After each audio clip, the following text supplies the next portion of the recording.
സഹോദരങ്ങളെ, സുഹൃത്തുക്കളെ, ധാർമ്മികതയ്ക്ക് അത്യുന്നമാനങ്ങൾ നൽകുന്ന ഒരുപാട് നല്ല സുഹൃത്തുക്കൾ എനിക്കുണ്ട്. അത്തരം സുഹൃത്തുക്കളോട് ഞാൻ ഈ വീഡിയോയിൽ നിന്ന് വിട്ടു നിൽക്കാൻ വേണ്ടി ആവശ്യപ്പെടുകയാണ്. കാരണം ധാർമ്മികതയ്ക്ക് ഭംഗം വരുത്തുന്ന രീതിയിലുള്ള ചില പരാമർശങ്ങളൊക്കെ എനിക്ക് ഇവിടെ മജ്ബൂറായിട്ട് നിർബന്ധിതാവസ്ഥയിൽ എനിക്ക് പറയേണ്ടതായിട്ട് വന്നിട്ടുണ്ട്. ഇവിടെ ഈ വീഡിയോയിൽ ചില പരാമർശങ്ങൾ അസത്യമായിട്ടുള്ളതും, ചില പരാമർശങ്ങൾ ഭാവനക്കനുസൃതമായിട്ടുള്ളതും, ചില പരാമർശങ്ങൾ വ്യക്തിഹത്യയുമായിട്ട് ബന്ധപ്പെട്ടിട്ടുള്ളതുമായതുകൊണ്ട് എൻ്റെ സുഹൃത്തുക്കൾ, ധാർമ്മിക മൂല്യങ്ങൾക്ക് പ്രാധാന്യം നൽകുന്ന സുഹൃത്തുക്കൾ ഇതിൽ നിന്ന് വിട്ടു നിൽക്കുക എന്ന് ആദ്യമായിട്ട് ഞാനൊരു അഡ്വൈസ് ചെയ്യുകയാണ്, ഒരു റിക്വസ്റ്റ് ചെയ്യുകയാണ്. ഇത്തരത്തിൽ ഒരു കടുങ്കൈ ചെയ്യാൻ എന്നെ പ്രേരിപ്പിച്ചത് എന്തെന്നാൽ, കഴിഞ്ഞ 45 വർഷമായിട്ട് ഇസ്ലാമിനെ വിമർശിച്ചു കൊണ്ടിരിക്കുന്ന ഈ മാനസിക രോഗി ഉഡായിപ്പ് ജബ്ബാർ എന്ന് പറയുന്ന വ്യക്തി പറഞ്ഞു വന്ന് ഇപ്പൊ അവസാനം ഇദ്ദേഹം പറയുന്നത് ഈ ഖുർആനിൽ അശ്ലീലതയാണ്, വൾഗർ സെക്സ് ആണ് എന്നാണ് ഇദ്ദേഹം പറയുന്നത്. അത് കഴിഞ്ഞ് പറയുന്നത് ഇസ്ലാം ബലാത്സംഗത്തെ പ്രോത്സാഹിപ്പിക്കുന്നു എന്നാണ്. പിന്നെ പറയുന്നത് ജായിദ് റളിയല്ലാഹു അൻഹുവിന്റെ വീട്ടിൽ വെച്ച് സൈനബ് റളിയല്ലാഹു അൻഹയെ നഗ്നയായി കാണുകയും അങ്ങനെ ജായിദിനോട് അവരെ തലാഖ് ആവശ്യപ്പെടുകയും തലാഖ് ചെയ്തതിന് ശേഷം നബി സല്ലല്ലാഹു അലൈഹി വസല്ലം അവരെ വിവാഹം ചെയ്തു എന്നൊക്കെ പറഞ്ഞുകൊണ്ട് ലിമിറ്റിന്റെ പുറത്തേക്ക് എത്തിക്കഴിഞ്ഞിരിക്കുന്നു ഇദ്ദേഹത്തിന്റെ ഇസ്ലാമിനെ വിമർശിക്കുക എന്ന പേരിൽ ഇസ്ലാമിലെ തേജോവധം ചെയ്യൽ. അപ്പോൾ വെള്ളം തലക്ക് മേലെ വന്നു കഴിഞ്ഞാൽ പിന്നെ നിവൃത്തിയൊന്നുമില്ല, പ്രതികരിക്കാതെ പറ്റില്ല. പിന്നെ എന്നെ സംബന്ധിച്ചിടത്തോളം എൻ്റെ പിന്നിൽ ഒരു സംഘടന, ജമാഅത്ത്, മുജാഹിദ്, തബ്ലീഗ്, AP, സലഫി, അങ്ങനെ ഒരു സംഘടനകളും എൻ്റെ പിന്നിലില്ല. അങ്ങനെ സംഘടന പിന്നിലുള്ളവർ ധൈര്യപ്പെടില്ല മുമ്പോട്ട് വന്ന് സംസാരിക്കാൻ വേണ്ടിയിട്ട്. പക്ഷേ അതുകൊണ്ട് ഇയാളോട് പ്രതികരിക്കുക എന്നുള്ള എൻ്റെ ധാർമ്മിക ഉത്തരവാദിത്തമായി മാറിയത് കൊണ്ടാണ് ഞാൻ സംസാരിക്കുന്നത്. സൈനബ് റളിയല്ലാഹു അൻഹയെ നഗ്നയായി പ്രദർശിപ്പിച്ചിട്ടുള്ള ഇദ്ദേഹത്തിന്റെ ഭാര്യ ഫൗസിയയെ ഞാൻ എൻ്റെ വീഡിയോയിൽ നഗ്നയായി പ്രദർശിപ്പിച്ചിട്ടുണ്ട്. ഇദ്ദേഹത്തിന്റെ മക്കളെയും ഞാൻ വലിച്ചു കയറിയിട്ടുണ്ട്. കാരണം നബി സല്ലല്ലാഹു അലൈഹി വസല്ലമയുടെ ഇല്ലാത്ത കഥകൾ പറഞ്ഞുകൊണ്ട് തേജോവധം ചെയ്യുക, വ്യക്തിഹത്യ ചെയ്യുക, എത്ര ലിമിറ്റ് വരെ നമ്മൾ കേൾക്കും. അപ്പോൾ ലിമിറ്റിന്റെ പുറത്തേക്ക് ജബ്ബാർ പോയതിന്റെ പ്രതികരണമാണ് ഈ വീഡിയോയിൽ നിന്ന് നിങ്ങൾ മനസ്സിലാക്കുക. അപ്പോൾ നമുക്ക് വിഷയത്തിലേക്ക് കിടക്കാം. സഹോദരങ്ങളെ, സുഹൃത്തുക്കളെ, കഴിഞ്ഞ കുറച്ച് മാസങ്ങളായിട്ട് EA ജബ്ബാർ എന്ന് പറയുന്ന ഒരു വ്യക്തി, അദ്ദേഹം വളരെയധികം മാനസിക പ്രയാസങ്ങൾ അനുഭവിച്ചു കൊണ്ടിരിക്കുകയാണ്. എനിക്ക് ആരോഗ്യപരമായ പ്രശ്നങ്ങളൊക്കെ ഉണ്ട്. മാനസികമായി ശാരീരികമായി ക്ഷീണിച്ച ഒരവസ്ഥയിൽ ആ മാനസിക പ്രയാസങ്ങൾക്ക് കാരണം എന്തെന്നാൽ അൺമാസ്കിംഗ് അനോമാലിസ് എന്ന് പറയുന്ന ഒരു ചാനൽ വളരെ പഴയതാണ്. പക്ഷേ ഈ കഴിഞ്ഞ ഒരു 5-6 മാസമായിട്ട് അത് വളരെയധികം ആക്റ്റീവ് ആവുകയും ഈ എമുക്കളുടെയും അതേപോലെ തന്നെ യുക്തിവാദികളുടെയും ഒക്കെ നുണകൾ ഇങ്ങനെ പെറുക്കി എടുത്തുകൊണ്ട് സീരിയലായിട്ട് അവരെ അൺമാസ്കിങ്, അവരുടെ മുഖം മൂടി വലിച്ചു കീറുന്ന ഒരു പ്രവൃത്തി ചെയ്തുകൊണ്ടിരിക്കുമ്പോൾ ജബ്ബാറിനെ സംബന്ധിച്ചിടത്തോളം ഇദ്ദേഹം സെൽഫ് കോഡ് അടിച്ചുകൊണ്ടിരുന്നിരുന്ന കുറേ വീഡിയോകൾ എടുത്തുകൊണ്ട് അതിലുള്ള കളവുകളൊക്കെ ഇവരെ എക്സ്പോസ് ചെയ്ത് കഴിഞ്ഞപ്പോൾ ജബ്ബാറിന് വല്ലാത്തൊരു ജാള്യത, സമൂഹ മധ്യത്തിൽ നഗ്നനാകപ്പെട്ട ഒരു പ്രതീതി. അപ്പോൾ അദ്ദേഹം മാനസികമായ പ്രയാസങ്ങളിൽ നിന്ന് ശരണം തേടിക്കൊണ്ട് തൻ്റെ ശിഷ്യനായിട്ടുള്ള റിയാക്കത്തിന്റെ ഫ്ലാറ്റിലേക്ക് വരികയാണ് അദ്ദേഹം എറണാകുളത്ത് എത്തിച്ചേർന്നിട്ട് അദ്ദേഹം പറയുന്നത് കേൾക്കാം. ഞാനിപ്പോ എറണാകുളത്ത് ലിയാക്കത്തിന്റെ സ്റ്റുഡിയോയിൽ ഇരുന്നു കൊണ്ടാണ് സംസാരിക്കുന്നത്. കേട്ടല്ലോ, ഈ ഡയലോഗ് മാത്രം മതി ഉഡായിപ്പ് ജബ്ബാർ എന്ന പേരിന് ഇദ്ദേഹം അർഹനാണ് എന്ന് മനസ്സിലാക്കാൻ വേണ്ടിയിട്ട്. കാരണം എറണാകുളത്തൊരു ഫ്ലാറ്റിൽ താമസിക്കുന്ന ഈ റിയാക്കത്ത് എന്ന് പറയുന്ന വ്യക്തി അദ്ദേഹത്തിന്റെ സിറ്റിംഗ് റൂമിന്റെ ഒരു മൂലക്ക് 3 ട്രൈപോഡുകൾ വെച്ചിട്ടുണ്ട്. 2 ലൈറ്റ് മുഖത്തടിക്കാൻ വേണ്ടിയിട്ടുള്ളതും 1 ക്യാമറ അല്ലെങ്കിൽ മൊബൈൽ ഫോൺ ഫിറ്റ് ചെയ്യാൻ വേണ്ടിയും. ഇതിനെയാണ് ഇദ്ദേഹം റിയാക്കത്തിന്റെ സ്റ്റുഡിയോ എന്ന് പറഞ്ഞ് ഇതിനെ പർവ്വതീകരിച്ച് കാണിക്കുന്നത്. അതായത് ജബ്ബാറിന്റെ ഒരു സ്ഥിതി എന്തെന്നാൽ, ഖുർആനെ ആണെന്നുണ്ടെങ്കിലും ഹദീസിനെ ആണെന്നുണ്ടെങ്കിലും മനുഷ്യരെ ആണെന്നുണ്ടെങ്കിലും പട്ടിയെ ആടാക്കാനും ആടിനെ പട്ടിയാക്കാനും ഇദ്ദേഹം പ്രഗത്ഭനാണ്. അപ്പോൾ ലിയാക്കത്തിന് ഒരു ഇല്ലാത്ത ഇമേജ് ഉണ്ടാക്കി കൊടുക്കുകയാണ്. ലിയാക്കത്തിന് എറണാകുളത്തൊരു ഫ്ലാറ്റും അതുകൂടാതെ ഒരു സ്റ്റുഡിയോവും ഇദ്ദേഹം നടത്തുന്നു എന്ന് ജനങ്ങളെ തെറ്റിദ്ധരിപ്പിക്കാൻ വേണ്ടിയാണ് ഈ ഉഡായിപ്പ് ജബ്ബാറിന്റെ ഈ സംസാരം. എനിഹാവും അദ്ദേഹത്തിന്റെ മാനസികമായ പ്രയാസം എന്താണെന്ന് ലിയാക്കത്ത് ജബ്ബാറിനോട് ചോദിക്കുകയാണ്. അങ്ങനെ ജബ്ബാർ മറുപടി പറയുകയാണ്. അതിനാൽ നമുക്കൊന്ന് കേൾക്കാം. എന്ത് പറയാനാ ലിയാഖത്തെ? ഇവിടെ ഈ അൺമാസ്കിംഗ് അനോമാലിസ് എന്ന് പറയുന്ന ഒരു ചാനൽ തുടങ്ങിയിട്ട് എൻ്റെ കുറേ പഴയ വീഡിയോകൾ എടുത്തിട്ട് അവർ പറയുകയാണ്, ഞാൻ അന്നൊരു വീഡിയോയിൽ പറഞ്ഞിട്ടുണ്ടായിരുന്നു, എനിക്ക് തന്നെ അറിയില്ല ഞാൻ പറയുന്നത് ശരിയാണോ തെറ്റാണോ എന്നുള്ളത്. അപ്പോൾ പിടിക്കപ്പെട്ട് കഴിഞ്ഞാൽ രക്ഷപ്പെടാൻ വേണ്ടിയിട്ട് ഞാൻ പറഞ്ഞു, ഇതൊക്കെ ഞാൻ മനഃപൂർവ്വം കുറെ തെറ്റുകളൊക്കെ ചെയ്തു വെച്ചിരിക്കുകയാണ്, എന്നെ പിടിക്കട്ടെ എന്ന് കണക്കാക്കിക്കൊണ്ട്. പക്ഷേ അതൊരു ബാലിശമായ അവതരണമായി പോയി. വെറും KG ക്ലാസ്സിൽ പഠിക്കുന്ന കുട്ടികളുടെ സ്റ്റാൻഡേർഡ് എനിക്കുള്ളൂ. അൺമാസ്കിംഗ് അനോമാലിസ് അബ്ദുള്ള ബാസിലൊക്കെ ചോദിക്കുകയാണ്, നിങ്ങൾ ശരി പറഞ്ഞത് ഏതാണ്, തെറ്റ് പറഞ്ഞത് ഏതാണ്, അതിനൊന്ന് അണ്ടർലൈൻ ചെയ്ത് തരികയാണെന്നുണ്ടെങ്കിൽ ഞങ്ങളെ തെറ്റിലുള്ള തെറ്റ് എന്താണെന്നും ശരിയിലുള്ള ശരി എന്താണെന്നും ഞങ്ങൾ നിങ്ങൾക്ക് വിവരിച്ചു തരാം എന്ന് പറയുന്നുണ്ട്. അപ്പോൾ ഇതൊക്കെ കേട്ടും കണ്ടും മാനസികമായിട്ട് ഞാൻ വളരെയധികം തകർന്നു പോയി ലിയാഖത്തെ. മാനസികമായി ശാരീരികമായി ക്ഷീണിച്ച ഒരവസ്ഥയിൽ ഇനി അതുകൂടാതെ ഈ ഷുക്കൂർ വരീക്കോട് എന്ന് പറയുന്ന വ്യക്തി എൻ്റെ ഒരു മിമിക്രി ചെയ്തിരിക്കുന്നു. ഇന്ന് വരെ 45 വർഷമായി ഞാൻ ഇസ്ലാമിനെ തേജോവധം ചെയ്യാൻ തുടങ്ങിയിട്ട് ഇന്ന് വരെ ആരും തന്നെ എൻ്റെ മിമിക്രി ഒന്നും ചെയ്തിട്ടില്ല. ഇപ്പോൾ ഷുക്കൂർ വരീക്കോടൻ എൻ്റെ മിമിക്രി ചെയ്തിരിക്കുന്നു. അതിൽ ഞാൻ പറയുന്ന ഇംഗ്ലീഷിനെയാണ് അദ്ദേഹം എടുത്ത് കാണിക്കുന്നത്. അപ്പോൾ ഇവിടെ ജബ്ബാറിന്റെ സ്റ്റൈൽ ഇങ്ങനെയാണ്, അതൊന്ന് കാണാം. UDHR ക്ലാസിന്റെ ഒന്നാമത്തെ എപ്പിസോഡിലേക്ക് ഏവർക്കും സ്വാഗതം. ഇതാണ് ജബ്ബാർ മാഷ എന്നറിയപ്പെടുന്ന ജബ്ബാറിന്റെ സംസാര രീതി. ജബ്ബാറിന്റെ ഇംഗ്ലീഷ് വായന, ഒരു അധ്യാപകൻ ഇംഗ്ലീഷ് വായിച്ചാൽ എങ്ങനെയിരിക്കും, അതൊന്ന് കാണാം. ഈ UDHR എന്ന് പറയുന്നത്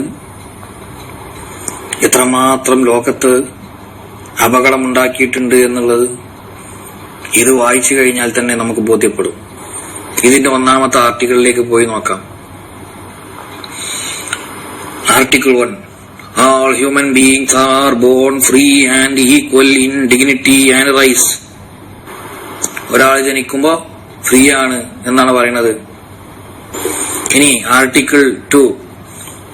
Everyone is entitled to all the rights and freedoms set forth in this declaration without distinction of any kind such as race, color, sex, language, religion. അങ്ങനെ കുറെ ഇതൊക്കെ ഇവിടെ പറയേണ്ട എന്താ ആവശ്യമാണ്? ഇതൊക്കെ പറയേണ്ട എന്തെങ്കിലും കാര്യമുണ്ടോ? ഇതൊക്കെ അംഗീകരിക്കേണ്ട കാര്യമുണ്ടോ UN-ന്? ഇതാണ് ജബ്ബാറിന്റെ മംഗ്ലീഷ് എന്ന ഇംഗ്ലീഷ്. അപ്പോൾ ലിയാഖത്ത് ഇടപെട്ടു, മാഷെ ഒരു കാര്യം പറയാം, നിങ്ങളെ ഇംഗ്ലീഷ് ശരിയല്ല, നിങ്ങൾ വെറുതെ ഇംഗ്ലീഷ് ഒന്നും പറയാൻ നിൽക്കണ്ട. കാരണം ഇനി ഇംഗ്ലീഷ് പറയണമെന്നുണ്ടെങ്കിൽ നോക്ക്, ഞാൻ ലിയാഖത്ത് എനിക്ക് വലിയ വിദ്യാഭ്യാസമൊന്നുമില്ല, ഞാൻ ഓട്ടോ ഡ്രൈവറായിരുന്നു മണ്ണാർക്കാട്. പക്ഷെ ഞാൻ ഇംഗ്ലീഷ് പറയുമ്പോൾ അടിച്ചു പൊളിച്ച് പറയും. അതെങ്ങനെയാന്ന് വെച്ച് കഴിഞ്ഞാൽ നമുക്ക് പറയാനുള്ള ഇംഗ്ലീഷ് നമ്മൾ മലയാളത്തിൽ എഴുതുക, മലയാളം തന്നെ എഴുതുക, എന്നിട്ട് അതിനെ ഗൂഗിൾ ട്രാൻസ്ലേഷൻ വഴി ഇംഗ്ലീഷീകരിക്കുക. അങ്ങനെ ഇംഗ്ലീഷീകരിച്ച് കഴിഞ്ഞാൽ അതിനകത്ത് ഒരു സ്പീക്കർ, ഒരു മൈക്രോഫോണിന്റെ ഐക്കോൺ കാണും, അത് പ്രൊനൗൺസിയേഷന് വേണ്ടിയിട്ട്. അതിനൊന്ന് ഞെക്കിക്കഴിഞ്ഞാൽ അത് നമുക്ക് വായിച്ചു തരും. അപ്പൊ അത് വായിക്കുന്നത് പോലെ നമ്മൾ വായിക്കണം. അപ്പൊ നമുക്ക് നല്ല അറിവുണ്ടെന്ന് ജനങ്ങൾ മനസ്സിലാക്കും. അതെങ്ങനെയാന്ന് വെച്ച് കഴിഞ്ഞാൽ, ഇപ്പൊ നിങ്ങൾ ജബ്ബാർ നിങ്ങൾ പറയുന്നത് ഇംഗ്ലീഷ് അല്ല മാഷേ, അത് മംഗ്ലീഷാണ്. മംഗ്ലീഷാ? അതെന്താണ് മംഗ്ലീഷ് എന്ന് പറഞ്ഞു കഴിഞ്ഞാൽ? മലയാളികൾ പറയുന്ന ഇംഗ്ലീഷിനെയാണ് മംഗ്ലീഷ് എന്ന് പറയുക. ഉദാഹരണത്തിന് ആംബുലൻസ്, ആപ്പിൾ, അങ്ങനെയൊക്കെയാണ് അവർ പറയുക. അപ്പൊ ഇതിനെയാണ് മംഗ്ലീഷ് എന്ന് പറയുക. ഉദാഹരണത്തിന് ഇപ്പൊ മാഷെ നിങ്ങൾ സംസാരിക്കുമ്പോൾ that will be the calculation of the institution എന്നൊക്കെ പറയുമ്പോൾ അതിനെ മംഗ്ലീഷ് എന്നാണ് പറയുക. നിങ്ങൾ ഗൂഗിൾ ട്രാൻസ്ലേഷൻ വഴി അതിൻ്റെ സ്പീക്കർ, അതിൻ്റെ മൈക്രോഫോൺ ഐക്കോൺ അമർത്തിക്കൊണ്ട് ഇംഗ്ലീഷ് കടപടെ എന്ന് പറയണം. എങ്ങനെയെന്ന് കഴിഞ്ഞാൽ that will be the calculation of the situation of the institution എന്ന് പറയുമ്പോൾ ജനങ്ങൾക്ക് മനസ്സിലാവും നിങ്ങൾക്ക് ഇംഗ്ലീഷ് അറിയാമെന്ന്. അപ്പൊ അത് ആദ്യമായിട്ട് അത് നിങ്ങളൊന്ന് തിരുത്തുക മാഷെ. തുടർന്ന് ലിയാഖത്ത് അലി ജബ്ബാറിനോട് ചോദിക്കുകയാണ്, ആ മാഷെ അപ്പൊ നിങ്ങൾ ഇംഗ്ലീഷ് തിരുത്തുക, ഓക്കെ, ഇനി അടുത്തത് എന്താ നിങ്ങളുടെ പ്രശ്നം? അടുത്ത പ്രശ്നം എന്ന് പറഞ്ഞു കഴിഞ്ഞാൽ ഈ ജംഗ്ഷൻ ഹാക്കിന്റെ അനിൽ മുഹമ്മദ് അദ്ദേഹം എന്നോട് പറയാണ് പോയിട്ട് സംവദിക്കണമെന്നും. ഇവിടെ സംസാരിക്കുന്നത് ഖുർആനെ കുറിച്ചാണ്. ഖുർആനെ കുറിച്ച് നിനക്ക് അറിവുണ്ടോ ജബ്ബാറെ? നീ പറഞ്ഞത് മുഴുവൻ കളവല്ലേ? നീ ഖുർആനെ കുറിച്ച് പറയുന്നതിൽ എന്ത് സത്യമുള്ളത്? നിനക്ക് പറയാനുള്ള യോഗ്യതയുണ്ടോ? നിങ്ങൾക്ക് പറയാനുള്ള യോഗ്യത ഉണ്ടെങ്കിൽ നീ അയ്യൂബ് മൗലവിയായിട്ടിരിക്കെ ഇരുന്ന് ഖുർആനിലെ 2 സൂറത്തെടുത്ത് ഓതി അതിനർത്ഥം വെക്ക്. അത് ആളുകൾ കേൾക്കട്ടെ, എന്നിട്ട് എപ്പാറാണ് ഇതിന്റെ കറക്റ്റ് എന്ന് പറയട്ടെ. അങ്ങനെയാണെങ്കിൽ അതല്ലേ അതിന്റെ ഒരു മര്യാദ. അല്ലാതെ യുക്തി ആര് ചോദിച്ചു? യുക്തി ഒരു ചമട് ഇവിടെ റോഡിലെല്ലാം കിടപ്പുണ്ട്. നമ്മുടെ നാട്ടിലും കടത്തണ്ണയിലും ജംഗ്ഷനിലും ഒക്കെ ചെന്നാൽ ജീവിക്കാൻ പോലും അറിഞ്ഞുകൂടാത്ത ഒരുപാട് പേര് ഒരുപാട് യുക്തികളും ന്യായങ്ങളും ഒക്കെ പറയുന്നുണ്ട്. ആ യുക്തിക്കല്ല വില. വിശുദ്ധ ഖുർആനെ സംബന്ധിച്ചുള്ള ആശയം പറയാൻ നിനക്ക് എന്ത് യോഗ്യത എന്നുള്ളതാണ് ജബ്ബാറെ വിഷയം. അതിൽ നിന്ന് മുങ്ങിപ്പോയാൽ ഈ പറഞ്ഞിട്ട് പോയതെല്ലാം കളവാണെന്നും ഒരു കുന്തവും അറിയാതെയാണ് ഇതിന്റെ ആളാണെന്നുള്ള തരത്തിൽ ആളുകളെ പറ്റിച്ച് ജീവിച്ചതെന്നും സമ്മതിച്ചിട്ട് പൊക്കോ. അത്രേ ഉള്ളൂ. ഇതിനും വലിയ നാണക്കേട് വേറെ ഉണ്ടോ? ഇനി ഇതിനേക്കാളൊക്കെ വലിയ പ്രശ്നം ലിയാഖത്തെ എനിക്ക് സംഭവിച്ചിരിക്കുന്നത് എന്താന്ന് വെച്ച് കഴിഞ്ഞാല്, അയ്യൂബ് ഉണ്ടല്ലോ, അവൻ എന്നെ ശരിക്ക് ആഴക്കടലിലാക്കി. എന്താ ചെയ്യാന്ന് വെച്ച് കഴിഞ്ഞാൽ, അവൻ വന്നിട്ട് ഒരൊറ്റ ഡിക്ലറേഷനാണ് സമൂഹ മധ്യത്തില്. ഈ ജബ്ബാർ മാഷ്ക്ക് അദ്ദേഹത്തിന്റെ പേര് ജബ്ബാർ എന്ന് എഴുതാനും അറിയില്ല, അത് വായിക്കാനൊന്നും അറിയില്ല. അറബി അദ്ദേഹത്തിന് അറിയേയില്ല. അപ്പൊ മൂപ്പര് ട്രാൻസ്ലേഷൻ ചെയ്യുന്നത് എങ്ങനെയെന്ന് വെച്ച് കഴിഞ്ഞാൽ, ഇപ്പൊ ബംഗാളികള് നമ്മുടെ നാട്ടിൽ വന്നിട്ട് സ്ഥലങ്ങളൊക്കെ പാട്ടത്തിന് എടുത്തുകൊണ്ട് അവർ ഒരുപാട് പൈസയൊക്കെ ഉണ്ടാക്കുന്നുണ്ട്, ജോലിയൊക്കെ ചെയ്യുന്നുണ്ട്, അവർ നന്നായിട്ട് മലയാളം പറയുകയും ചെയ്യും. അപ്പൊ ഈ ഒരു ബംഗാളി ഒരു ജന്മിയുടെ ഭൂമി പാട്ടത്തിന് എടുത്തിട്ട് അദ്ദേഹം കുറെ കൃഷിയൊക്കെ നടത്തി കുറെ പൈസ അയാളും ഉണ്ടാക്കി ജന്മിക്കും കൊടുത്ത് നന്നായിട്ട് മലയാളം വായിക്കുകയും എഴുതുകയും പറയുകയൊക്കെ ചെയ്യും. അപ്പൊ ജന്മിക്ക് പത്രം വായിച്ചു കൊടുക്കുന്ന ഒരു ഡ്യൂട്ടിയും കൂടിയിട്ട് ഈ ബംഗാളിക്കുണ്ട്. അങ്ങനെ ബംഗാളി പത്രം എടുത്തിട്ട് ജന്മിക്ക് വായിച്ചു കൊടുക്കുകയാണ്. അതില് പറഞ്ഞിരിക്കുന്നത്, ഒരു സൈഡിൽ ഒരു ന്യൂസ് ഇദ്ദേഹം വായിക്കുന്നു, കൊല്ലത്ത് കടലക്കറി മണം. അപ്പോൾ മുതലാളി വിചാരിച്ചു, ജന്മി വിചാരിച്ചു, കൊല്ലത്ത് ഏതോ ഒരു വലിയൊരു സദ്യ എല്ലാവർക്കും കൂടി നടക്കുന്നു, അപ്പൊ കൊല്ലം മുഴുവൻ കടലക്കറിയുടെ മണം അടിക്കാനും മാത്രം കൂടുതൽ ക്വാണ്ടിറ്റിയിൽ കടലക്കറി ഉണ്ടാക്കിയിട്ടുണ്ട് എന്നാണ് ജന്മി വിചാരിക്കുന്നത്. അപ്പൊ അടുത്ത് നിന്ന് ആള് പത്രം മേടിച്ചിട്ടൊന്ന് വായിച്ചു നോക്കുമ്പോൾ അതിൽ പറഞ്ഞിരിക്കുന്നത് കൊല്ലത്ത് കടലാക്രമണം എന്നാണ്. അപ്പൊ കടലാക്രമണം കടലക്കറി മണം എന്നായി മാറിയതുപോലെയാണ് ജബ്ബാർ മാഷ് ഖുർആൻ ട്രാൻസ്ലേഷൻ ചെയ്യുന്നത്. ഇതൊക്കെ പറഞ്ഞ് എന്നെ ജനങ്ങൾ കളിയാക്കണം ലിയാഖത്തെ. അപ്പൊ എനിക്കൊരു നിക്കക്കള്ളി ഇല്ലാണ്ടായി. പ്രത്യേകിച്ച് കഴിഞ്ഞ 45 വർഷമായിട്ട് ഞാൻ ഖുർആൻ ട്രാൻസ്ലേഷൻ ചെയ്യുന്നു. ഇപ്പൊ എന്ത് പറ്റുമെന്ന് വെച്ച് കഴിഞ്ഞാൽ, എനിക്ക് അറബി തീരെ അറിയില്ല എന്ന രീതിയിലാണ് ഇവരെന്നെ മാനസികമായിട്ട് പ്രയാസപ്പെടുത്തിക്കൊണ്ടിരിക്കുന്നത്. ആ ഒരു പ്രയാസത്തിന് പരിഹാരം തേടിയിട്ടാണ് ലിയാഖത്തെ ഞാൻ നിന്റെ മുമ്പിൽ വന്നിരിക്കുന്നത്. അങ്ങനെ ജബ്ബാർ മാഷിന്റെ മാനസികമായ പ്രയാസങ്ങളെല്ലാം കേട്ട് കഴിഞ്ഞപ്പോൾ ലിയാഖത്ത് മാഷോട്, ജബ്ബാർ മാഷ്ക്ക് വേണ്ടിയിട്ട് ഒരു പരിഹാരം നിർദ്ദേശിക്കുകയാണ്. മാഷ് ഒരു കാര്യം ചെയ്യും, ഏതായാലും കുറച്ച് നാള് ഈ കേരളം ഒന്ന് വിട്ടു നിൽക്കും, നിങ്ങളൊന്ന് അമേരിക്കയിലേക്ക് പോയിക്കോ. അപ്പോൾ ജബ്ബാർ പറയുകയാണ്, അത് തന്നെയാണ് ഞാനും ആഗ്രഹിക്കുന്നത്. ഈ ചുറ്റുപാടിൽ നിന്നും മാറി നിന്നിട്ടില്ല എന്നുണ്ടെങ്കിൽ ഞാൻ വാസ്തവത്തിൽ മുഴുഭ്രാന്തനാവും. ഇപ്പോൾ പകുതി ഭ്രാന്തനെ ആയിട്ടുള്ളൂ. അതുകൊണ്ട് അമേരിക്കയിലേക്ക് പോകാമെന്ന് ഞാൻ വിശ്വസിക്കുന്നു. പക്ഷേ ലിയാഖത്തെ ഒരു പ്രശ്നമുണ്ട്. അതെന്തെന്നാൽ, മക്കള് പറയണത് ബാപ്പ അവിടെ വരികയാണെന്നുണ്ടെങ്കിൽ ഹോട്ടലിൽ താമസിച്ചാൽ മതി, ഞങ്ങളെ കൂടെ താമസിക്കണ്ട. കാരണം എന്താന്ന് വെച്ച് കഴിഞ്ഞാല്, ബാപ്പാന്റെ വീഡിയോന്റെ താഴെ കമന്റ് ബോക്സിൽ എ ജബ്ബാറിന്റെ കുടുംബം നശിച്ച് നാരായണക്കല്ല് കുത്തട്ടെ എന്ന് ആരും തന്നെ എഴുതിയിട്ടില്ല എന്നുണ്ടെങ്കിലും, കമന്റ് ബോക്സിനടിയിൽ അതിന് വ്യക്തമായി എഴുതിയിട്ടില്ല എന്നുണ്ടെങ്കിലും, ആയിരക്കണക്കിന് ആളുകള് ജബ്ബാറിന്റെ കുടുംബം നശിച്ച് നാരായണക്കല്ല് കുത്തട്ടെ എന്ന് ശപിക്കുന്നുണ്ട്. ആ ശാപം ഞങ്ങളുടെ മക്കളിൽ, അതായത് ജബ്ബാറിന്റെ പേരക്കുട്ടികളിൽ വന്ന് ഭവിക്കാൻ പാടില്ല എന്നതുകൊണ്ട് ജബ്ബാറിനോട് ഹോട്ടലിൽ താമസിക്കാൻ വേണ്ടിയിട്ടാണ് മക്കൾ പറയുന്നത്. അപ്പോൾ ഹോട്ടലിൽ താമസിക്കുകയാണെങ്കിൽ ലിയാഖത്ത് വലിയൊരു ചാർജ് വരൂല, അതിനുള്ള കപ്പാസിറ്റി ഒന്നും എനിക്കില്ലല്ലോ. അപ്പോൾ ലിയാഖത്ത് പറഞ്ഞു, അതിന് വഴിയുണ്ട് മാഷേ, പേടിക്കണ്ട. അതിന് വഴി നമ്മുടെ നട്ടപ്രാന്തനോ അതായത് മാഷേ, നിങ്ങൾ തന്നെയല്ലേ അദ്ദേഹത്തിന് നട്ടപ്രാന്തൻ എന്ന് പേര് കൊടുത്തിരിക്കുന്നത്. ഇപ്പുറത്തിരിക്കുന്നത് ക്ലബ് ഹൗസിലൂടെ നിങ്ങൾ ഒരുപാട് കേട്ട ഒരു ശബ്ദത്തിന്റെ ഉടമയാണ് ഉമ്മർ.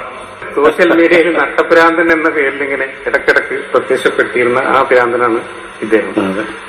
കണ്ടില്ലേ? അപ്പൊ ഇദ്ദേഹം US-ലാണ്. മൂപ്പര് ഒരു സുന്ദരവിഡ്ഢിയാണ്. ഇദ്ദേഹത്തിന് നമുക്ക് ചാട്ടമ്മ കയറ്റിക്കൊണ്ട് മൂപ്പരെ വീട്ടില് മാഷ്ക്ക് പോയിട്ട് സുന്ദരമായിട്ട് തിന്നു കുടിച്ച് വീഡിയോ ഉണ്ടാക്കിയിട്ട് അവിടെ കഴിഞ്ഞുകൂടാം. അപ്പൊ അതിനുള്ള വഴിയൊക്കെ ഞാൻ ശരിയാക്കി തരാം. ഓക്കെ, അപ്പൊ താമസമായി. അപ്പൊ ജബ്ബാർ മാഷ് പറയുകയാണ്, അപ്പൊ താമസിക്കാനുള്ള ചുറ്റുപാടായി. ഇനി പോകാനുള്ള എയർ ടിക്കറ്റും വട്ടച്ചെലവിനൊക്കെ കാശ് വേണ്ടേ, അതിനെന്ത് ചെയ്യും? അപ്പോൾ ലിയാഖത്ത് പറയുകയാണ്, അതിനൊരു ഐഡിയ ഉണ്ട്. ആ ഐഡിയ എന്തെന്നാൽ, കഴിഞ്ഞ 8-ാം തീയതി ആഗസ്റ്റ് 8-ാം തീയതി അയ്യൂബ് മാഷും അബ്ദുള്ള ബാസിറും തമ്മിൽ ഒരു ഇന്റർവ്യൂ ഉണ്ടായിരുന്നു അൺമാസ്കിംഗ് അനോമാലിസ് എന്ന ചാനൽ. അതിൽ അയ്യൂബ് പറയുന്നുണ്ട്, ജബ്ബാർ മാഷ് ഇക്കണ്ട കാലം പറഞ്ഞിട്ടുള്ള ഈ ഖുർആൻ വിമർശനങ്ങളൊക്കെ ഞങ്ങൾ രണ്ടുപേരും ഒരു മേശക്കരികൾ ഇരുന്നു കൊണ്ട് ഒരു സൗഹൃദ സംഭാഷണം നടത്തുകയാണെന്നുണ്ടെങ്കിൽ 2 മിനിറ്റിൽ തീരാവുന്ന പ്രശ്നങ്ങളുള്ളൂ എന്ന് പറഞ്ഞിട്ടുണ്ട്. ഇതാ 64,744 ആളുകൾ കണ്ടിട്ടുള്ള വീഡിയോ ആണ്. ഇത് പ്രീമിയേർഡ് ആഗസ്റ്റ് 8, 2024. ആഗസ്റ്റ് 8-ാം തീയതിത്തെ വീഡിയോ ആണിത്. ഇവിടെയാണ് സംവാദത്തിന്റെ തുടക്കം ഇവിടെ നിന്നാണ് ആരംഭിക്കുന്നത്. ഇസ്ലാമിനോട് ആത്മാർത്ഥതയുണ്ടെങ്കിൽ ഒരു മേശക്ക് ചുറ്റിയിരുന്നാൽ ജബ്ബാർ മാഷിന്റെ ഈ ഇത്രയും ഖുർആൻ ക്ലാസ് ഒരു 2 മിനിറ്റ് തീരാവുന്ന കേസേ ഉള്ളൂ.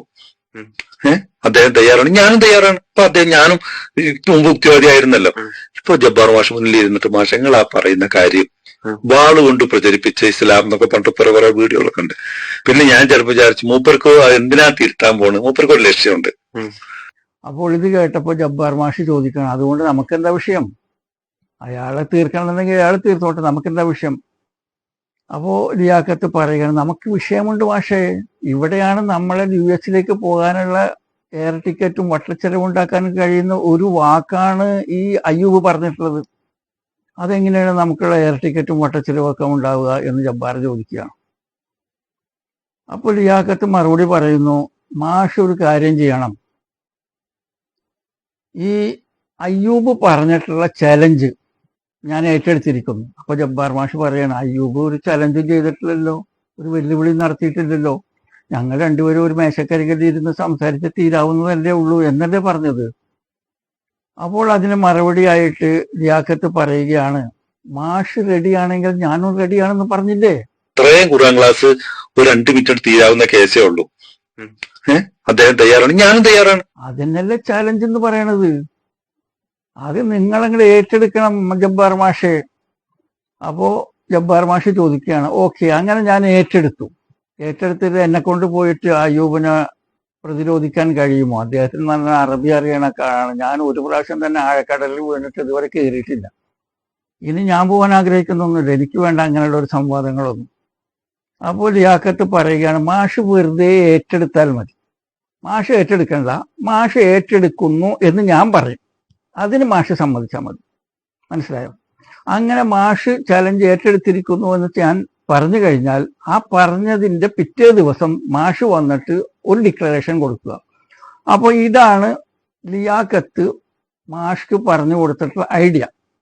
അങ്ങനെ ജബ്ബാർ മാഷ് ഈ ഐഡിയ സ്വീകരിച്ചിട്ട് ലിയാഖത്തിനോട് പറഞ്ഞു, എന്നാ നീ ഞാനത് അംഗീകരിച്ചതായിട്ട് വിളംബരം ചെയ്യൂ എന്ന് പറഞ്ഞു. 8-ാം തീയതിക്കത്തെ വീഡിയോയ്ക്ക് ഇദ്ദേഹം 9-ാം തീയതി മറുപടിയുമായി വരികയാണ്. പ്രീമിയർ ആഗസ്റ്റ് 9-ാം തീയതി. അതിൽ പറഞ്ഞിരിക്കുന്നത്, അയ്യൂബ് മൗലവിയുടെ ആവശ്യം ജബ്ബാർ മാഷ് അംഗീകരിച്ചിരിക്കുന്നു. ജബ്ബാർ മാഷ് മുന്നോട്ട് അയ്യൂബ് മൗലവിയെ ഈ വിഷയത്തിൽ ക്ഷണിക്കുകയും അദ്ദേഹത്തെ വെല്ലുവിളിക്കുകയും ചെയ്യുന്നു.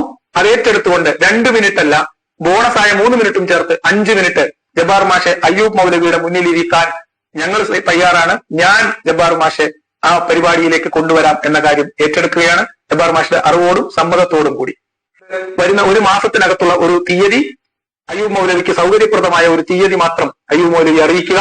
ബാക്കി എല്ലാ സംവിധാനങ്ങളും ഒരുക്കി അയ്യൂബ് മൗലവിയെ കാത്ത് ഞങ്ങൾ ഇരിപ്പുണ്ടാകും. അപ്പോൾ ആഗസ്റ്റ് 9-ാം തീയതി, അതായത് 8-ാം തീയതി അയ്യൂബ് പറഞ്ഞത് മാഷ് ഞാനും കൂടി ഒരു മേശയ്ക്ക് ചുറ്റും ഇരുന്ന് സംസാരിക്കുകയാണെന്നുണ്ടെങ്കിൽ തീരാവുന്ന പ്രശ്നമുള്ളൂ എന്ന് 8-ാം തീയതി പറഞ്ഞത്. 9-ാം തീയതി ലിയാഖത്ത് വന്നിട്ട് ഇതാ ജബ്ബാർ മാഷ് ചലഞ്ച് ഏറ്റെടുത്തിരിക്കുന്നു എന്ന് പറയുന്നു. കണ്ടല്ലോ. അപ്പോൾ ജബ്ബാർ മാഷെ സംവാദത്തിന് കൊണ്ടുവരാമെന്ന് ലിയാഖത്ത് ഏറ്റു.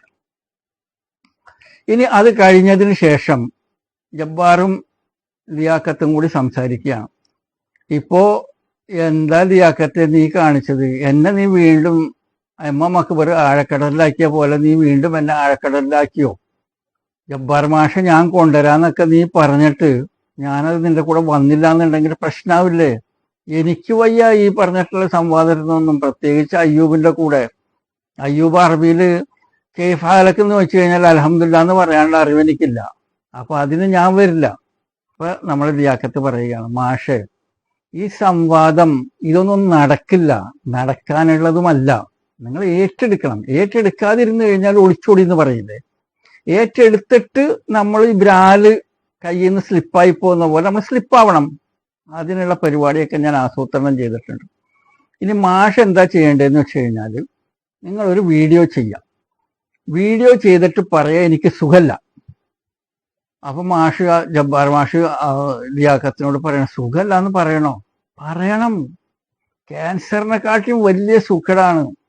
എണിച്ച് നിൽക്കാൻ വയ്യ, ഇരിക്കാൻ വയ്യ, കിടന്നിട്ട് സംവദിക്കുമെന്ന് പറയണം. അപ്പൊ എല്ലാവരുടെയും മനസ്സ് സിമ്പതി ഉണ്ടാവും നിങ്ങളോട്. അങ്ങനെ എല്ലാവരും നിങ്ങൾക്ക് വേണ്ടിയിട്ട് ചേർന്ന് നിൽക്കും. അങ്ങനെ മാഷ് ഒരു വീഡിയോ ചെയ്യും. വീഡിയോയിൽ എന്ത് പറയണം? എനിക്ക് ക്യാൻസർക്കും മേലെ, അതായത് കീമോതെറാപ്പിനെക്കാളും വലിയ ചികിത്സയാണ് ചെയ്തുകൊണ്ടിരിക്കുന്നത്. നിൽക്കാനും ഇരിക്കാനും നടക്കാനും സ്റ്റെയർ കേസ് കയറാനൊന്നും വയ്യ. എന്നാലും ഞാൻ അയ്യൂബിനെ വിടൂല, അയ്യൂബിനോട് ഞാൻ സംവദിക്കും എന്ന് പറയൂ എന്ന് പറഞ്ഞു.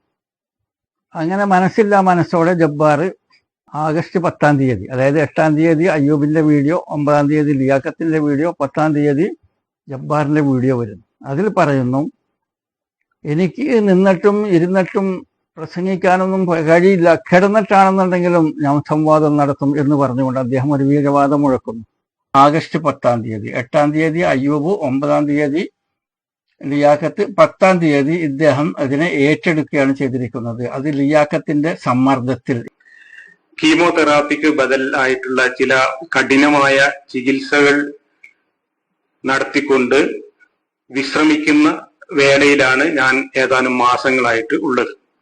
കുറച്ച് സീരിയസ് ആയിട്ടുള്ള അസുഖങ്ങളാണ് എനിക്കുള്ളത്. അതുകൊണ്ട് തന്നെ യാത്ര പോവാനോ അല്ലെങ്കിൽ ഇതുപോലുള്ള പരിപാടികളിൽ പോയിട്ട് എഴുന്നേറ്റ് നിന്ന് പ്രസംഗിക്കാനോ കൂടുതൽ ദൂരം നടക്കാനോ ഒന്നും സാധ്യമല്ലാത്ത ഒരു ആരോഗ്യസ്ഥിതിയിലാണ് ഞാനിപ്പോൾ ഉള്ളത്.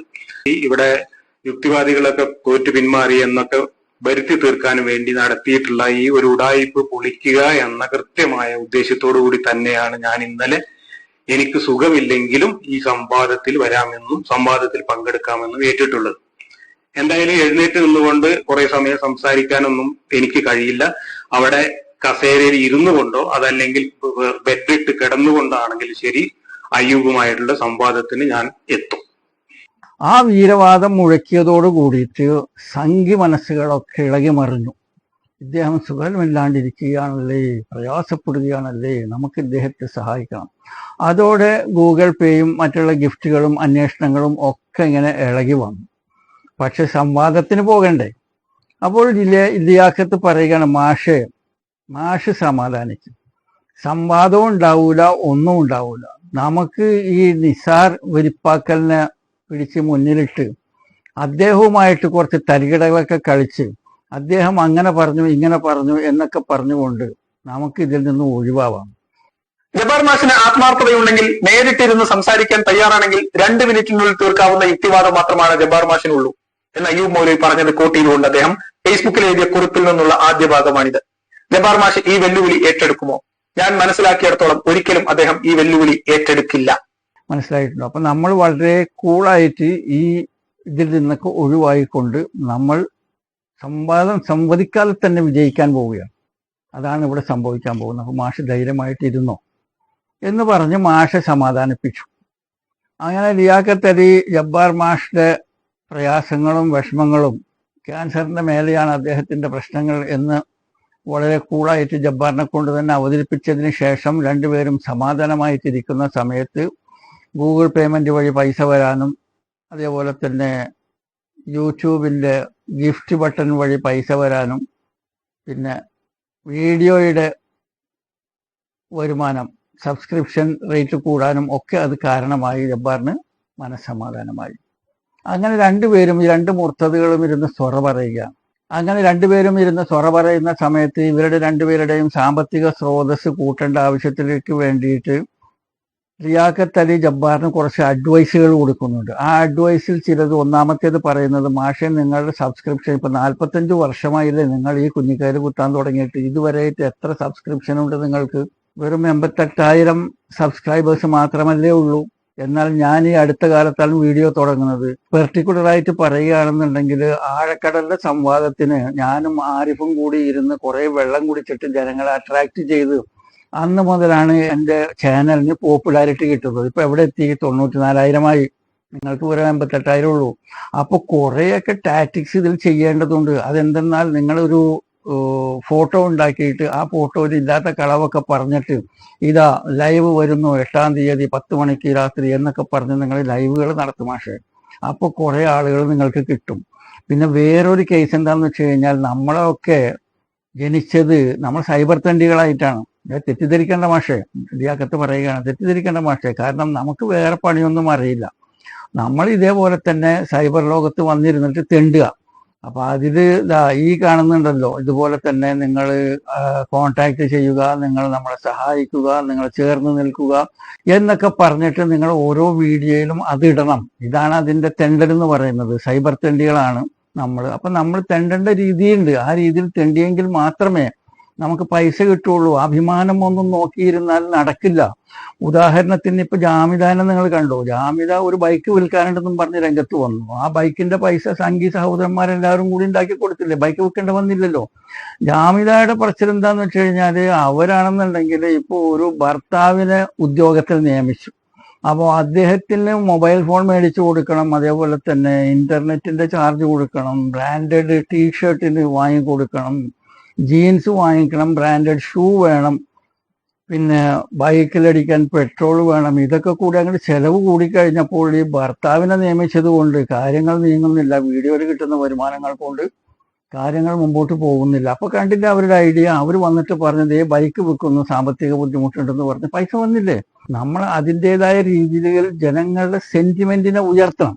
അപ്പോൾ നമുക്ക് പൈസ കിട്ടും എന്ന് ലിയാഖത്ത് അലി ജബ്ബാർ മാഷ് ക്ലാസ് എടുത്ത് പഠിപ്പിച്ചുകൊണ്ടിരിക്കുകയാണ്. അപ്പോൾ ജബ്ബാർ മാഷ്ക്ക് പലതും ഇതിൽ നിന്ന് മനസ്സിലായി. ജബ്ബാർ മാഷിന്റെ സബ്സ്ക്രിപ്ഷനേക്കാളും കൂടുതൽ നിസ്സാരമായിട്ടുള്ള വർഷങ്ങൾ കൊണ്ട് ഇദ്ദേഹം ലിയാഖത്ത് അലി നേടിയെടുത്തതിന് ജബ്ബാർ മാഷ് വിലയിരുത്തുകയാണ്.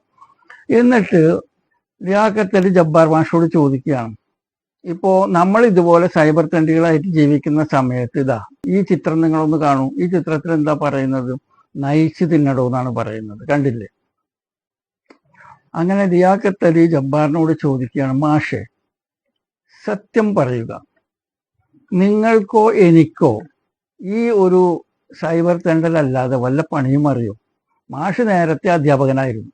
അപ്പൊ മാഷ്ക്ക് അധ്യാപനത്തിന് പറ്റുമോ? കുട്ടികളെ പഠിപ്പിക്കാൻ പറ്റുമോ? അപ്പോൾ ജബ്ബാർ മാഷ് പറഞ്ഞു, എനിക്ക് അതൊന്നും പറ്റൂല. എന്താ പ്രശ്നം എന്ന് വെച്ചാല് മാഷ്ക്ക് ഇതിനെ കുറിച്ച് വലിയ ധാരണയൊന്നും പഠിച്ചിട്ടില്ല. അപ്പോൾ ലിയാഖത്ത് അലി പറയുകയാണ്, എന്റെ കാര്യവും അങ്ങനെ തന്നെയാണ്. ഞാൻ മണ്ണാർക്കാട് ഓട്ടോ ഓടിച്ച് നടന്നിരുന്ന ഒരാളാണ്. ഓട്ടോ ഓടിക്കുന്നതിൽ ഞാൻ വിദഗ്ധനാണ്. ഓട്ടോ റിപ്പയറിംഗിൽ ഞാൻ വിദഗ്ധനാണ്. ആ രീതിക്ക് ഓട്ടോ ഓടിക്കാൻ പോയി കഴിഞ്ഞാൽ ഇന്നും എനിക്ക് ജീവിക്കാൻ പറ്റും. ഈ ഇസ്ലാമിനെ കുറ്റം പറയൽ നിർത്തിയിട്ട് ഞാൻ ഓട്ടോ ഓടിക്കാൻ പോയാൽ എനിക്ക് ജീവിക്കാൻ പറ്റും.